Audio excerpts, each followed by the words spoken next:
Lo que se me ocurrió que podría tratar de hacer en los siguientes dos videos es dar un esquema de historia estadounidense. Solo voy a tocar así rápido en algunos de los detalles, pero espero que les dé una idea por lo menos de cómo encaja todo, por lo menos los eventos mayores de historia estadounidense. Entonces, empezamos con el primer y real asentamiento en lo que es hoy los Estados Unidos. Fue en Jamestown. Es en Jamestown, Virginia, que está por acá, y fue en 1607. Fue establecido como un asentamiento comercial y poco después de eso, ven que siempre aprendemos en la escuela que los peregrinos del Mayflower navegaron por el océano y eso.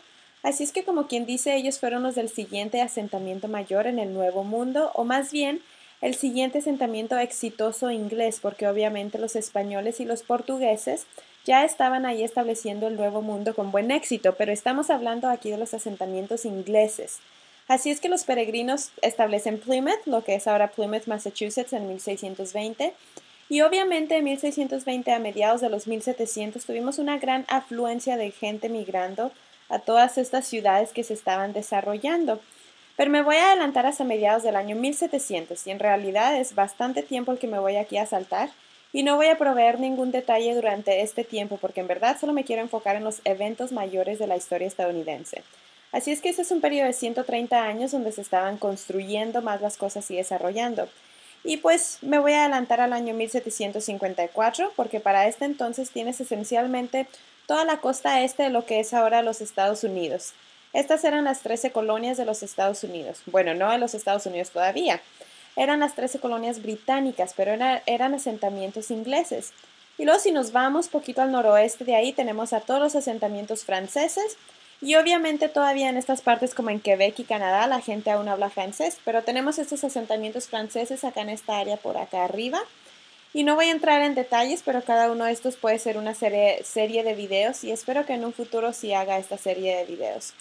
Pero nos adelantamos ahora a 1754 y empezamos a tener aquí a los franceses y a los británicos que empiezan a pelearse por territorio, donde está ahora Pittsburgh, Pensilvania, en 1754. Y eso es lo que comienza la guerra franco-india. Y quiero ser muy claro aquí porque este es a lo mejor uno de los puntos más grandes donde se confunde la gente cuando aprenden acerca de historia estadounidense. Como se llama la guerra franco-india, piensan que la guerra es entre los franceses y los indios, pero no es así.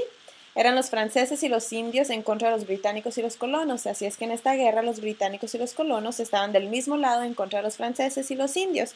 Y obviamente había algunos indios que estaban en el lado de los británicos, pero se llama guerra franco-india, porque esta era la gente con la que estaban peleando los franceses y con los que estaban en contra.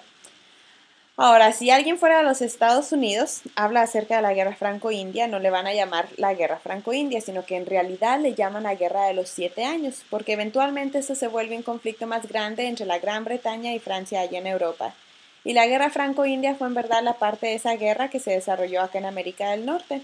Así es que la guerra franco-india comienza en 1754 basada en estos conflictos por territorio acá de Pittsburgh. Pero eso no era lo único por lo que se estaban peleando, traían otras cosas, otros conflictos que se fueron ahí desarrollando, así es que lo que comienza la guerra no es siempre el único factor, sino que siempre hay un momento crítico, o sea, la gota que derrama el vaso, y eso es lo que nos lleva a una guerra más grande en Europa, y esta es la guerra de los 7 años que empieza en 1756 y se termina, o más bien las dos guerras se terminan porque en realidad eran la misma guerra. Así es que las dos terminan en 1763 con el Tratado de París. Y el gran beneficio de eso fue que en realidad la mayoría de lo que Francia tenía en el Nuevo Mundo ahora se vuelve esencialmente parte del Imperio Británico. Se vuelven colonias británicas o territorio británico y hasta Luisiana se hace parte de España a estas alturas y también de Francia otra vez por un rato en 1800 y luego regresa a ser parte de los Estados Unidos en 1803, pero ahorita vemos eso en un ratito. Entonces, en 1763, los británicos están metidos en una guerra enorme y carísima, pero ganaron. Y por lo menos desde el punto de vista de los británicos, sintieron que los beneficiarios principales de esta guerra fueron los americanos.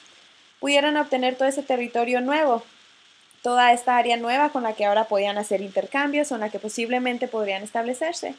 Así es que los británicos deciden empezar a cobrarles impuestos a los americanos, por lo menos una pequeña porción para recuperar, aunque sea algunos de los costos de la guerra. Así es que pasan en 1765 la ley del sello, y esto no eran impuestos en los sellos, sino que fue esencialmente que declararon que todo un juego de papel que tenía que ser usado en el Nuevo Mundo, por ejemplo, papel para documentos legales o hasta para periódico, ese papel tenía que ser fabricado en la Gran Bretaña y tenía que tener un sello especial para que los contratos o lo que estuviera en él fuera válido.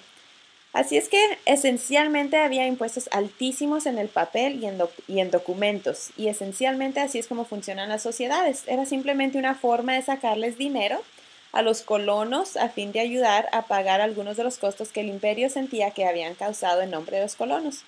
Y se pueden preguntar ustedes quién fue el beneficiario principal, pero a pesar de esto ya se pueden imaginar que los colonos no estaban contentos durante todo este periodo, especialmente porque no tenían ninguna representación en el Parlamento. Esto se hacía sin nadie de las colonias, nadie decía, hey, esto sí es justo o no es justo.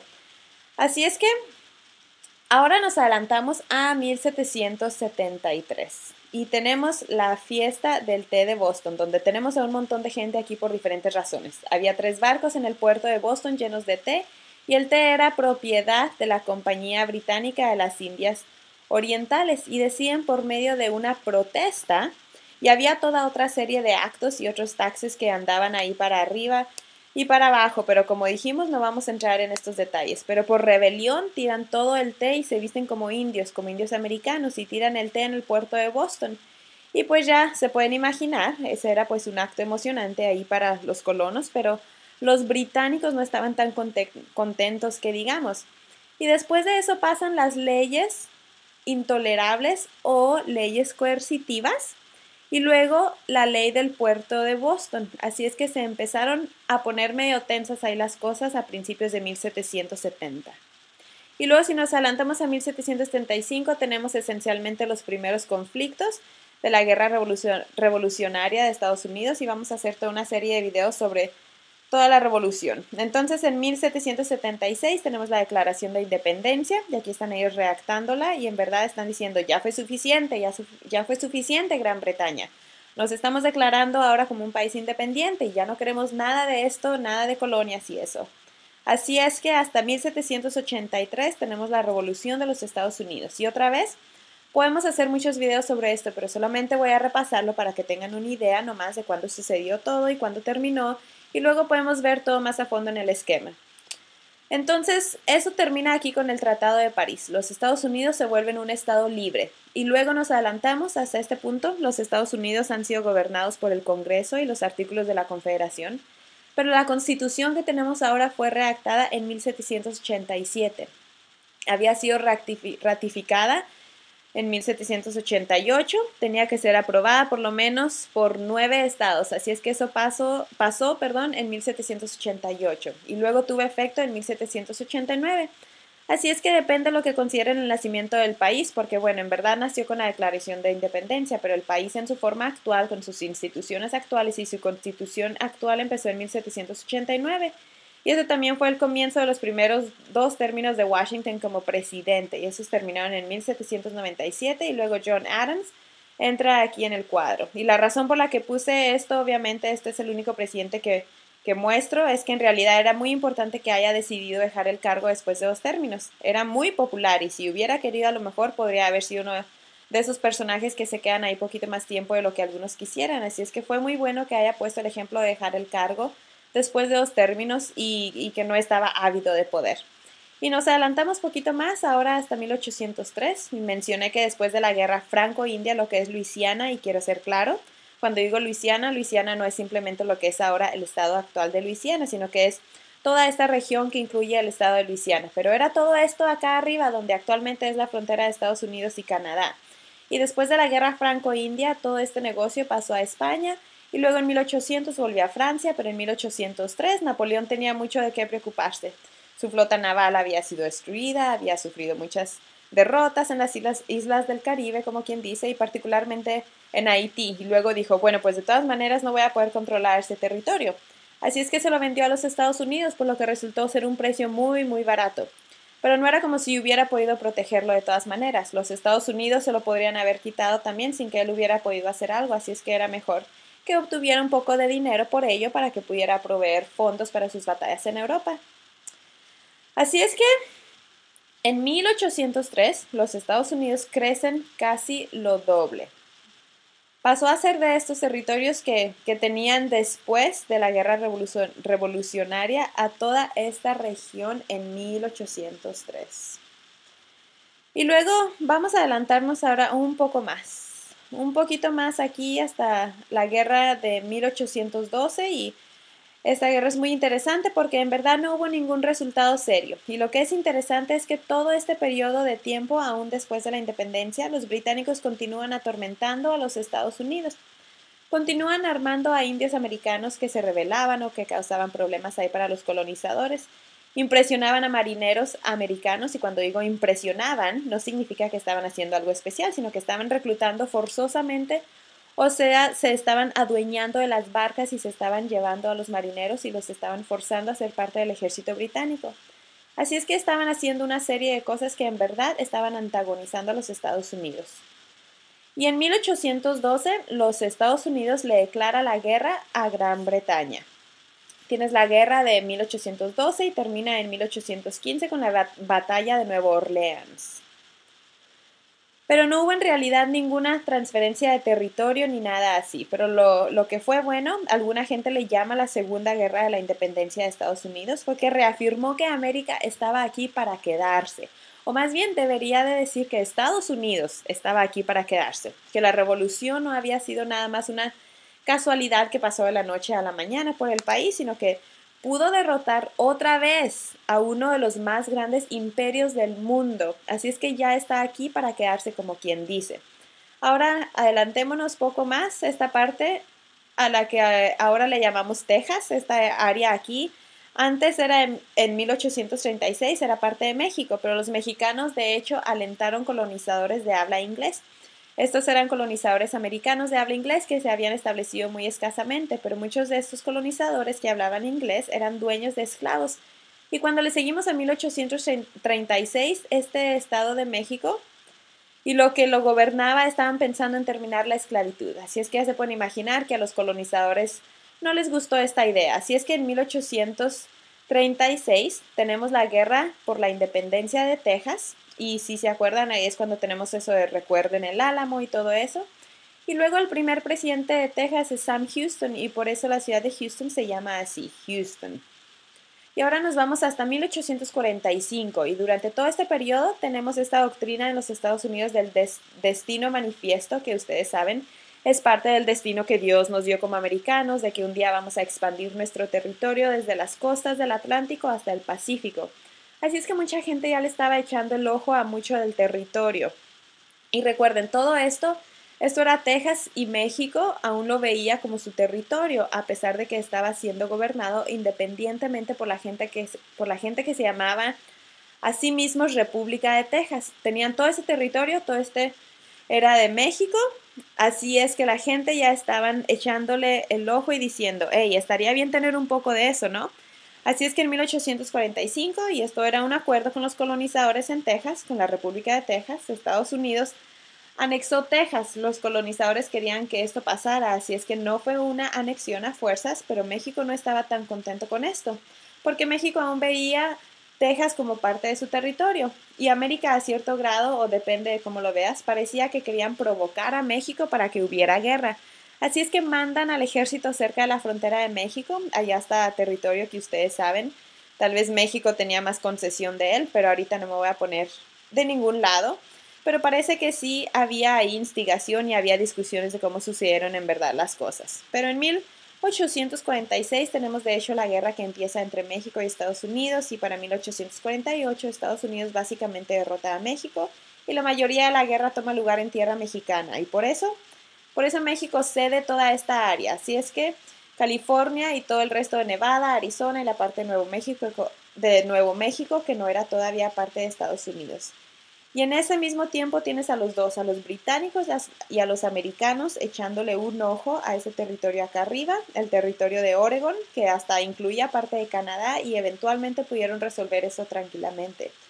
Y lo que acordaron fue que los americanos iban a obtener todo este territorio y que los británicos iban a obtener todo eso al norte de esta línea. Y es por eso que Vancouver y Columbia Británica y todo eso ahora es Canadá. Se quedó como parte del Imperio Británico por un poco más de tiempo. Entonces, para 1848 el destino manifiesto ya había sucedido esencialmente. Estados Unidos había obtenido todo esto desde California, desde las costas del Pacífico hasta el Atlántico. Y bueno, pues claramente estoy cubriendo de verdad simplemente así a grandes rasgos los eventos de historia estadounidense. Todo este tiempo tienes toda esta tensión que se está desarrollando desde el nacimiento del país hasta la elección de Abraham Lincoln. Existe toda esta tensión por la esclavitud. A mucha gente en el norte no le parecía por razones morales y a mucha gente del sur, aunque no les gustara, sí querían esclavos a pesar de las razones morales. Pero es que la economía del sur estaba a cierto grado basada en la esclavitud. Así es que el momento crítico